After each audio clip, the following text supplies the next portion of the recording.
Dr. Sella here, and the time you want to run the zone lead is against a 4-eye. The reason why you want to run against a 4-eye is because you want the tackle to block down, because if it's a 4 or a 5, he's going to have to reach that player, and as you likely know, that's pretty much well, you don't want to do that.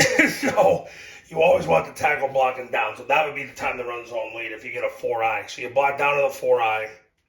That's going to put the A back through the place side hip of the guard, because you got to fill this gap that gets created. You're going to triple the 0 because he's the action key. He'll scoop and then engage. Backside tackle sprints his belly button through the guard.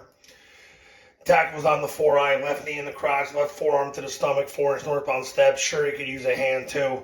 The receiver, because you're going to be in the flex formation because you need surface, the receiver's going to step with his left foot first, get up the field. Once his heels gets past the heels of number 2, he anchors down, turns his belly button to the sideline, and uses his righteous right hand to connect with number 2 and to drive him out of bounds.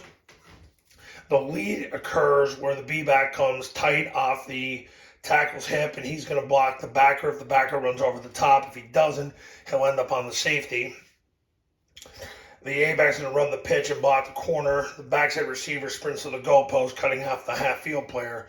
Quarterback's going to take the snap, run tight off the tackle's block, turn up, and score. So that's what's going to happen. So that's the time you want to run zone lead. You want to run zone lead if you have a B-gap defender so he can down block. You don't want, against a 4 or 5, the problem is going to be is the tackle's going to have to reach, and you will never get me to endorse a concept like that. There's going to be a better way to do it, which will end up being you're going to have the receiver down and you're going to crush him so you have a chance so you can win the flank. But that's how to run zone lead. You want to run zone lead basically against a 4-eye or an eagle defense where you can block down in the 2 or 3 technique. That's when you want to do it. You don't want to run it against a 4 or 5. Just way too many problems. You don't want to run it against a 7 technique, because then pretty much you're going to end up crushing it anyway. Well, not theoretically, but you can have, it could end up where if you have like a 7 and a 9, the tackle has to reach number 1, and then the receiver has to fan number 2. It's just not good. So run zone lead against a 4-eye, run it against an eagle defense. That's when you want to run it. You don't want to run it in other situations. So don't just run plays to run plays. Thank you.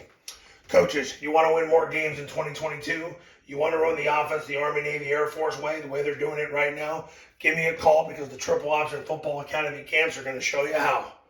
Talk soon.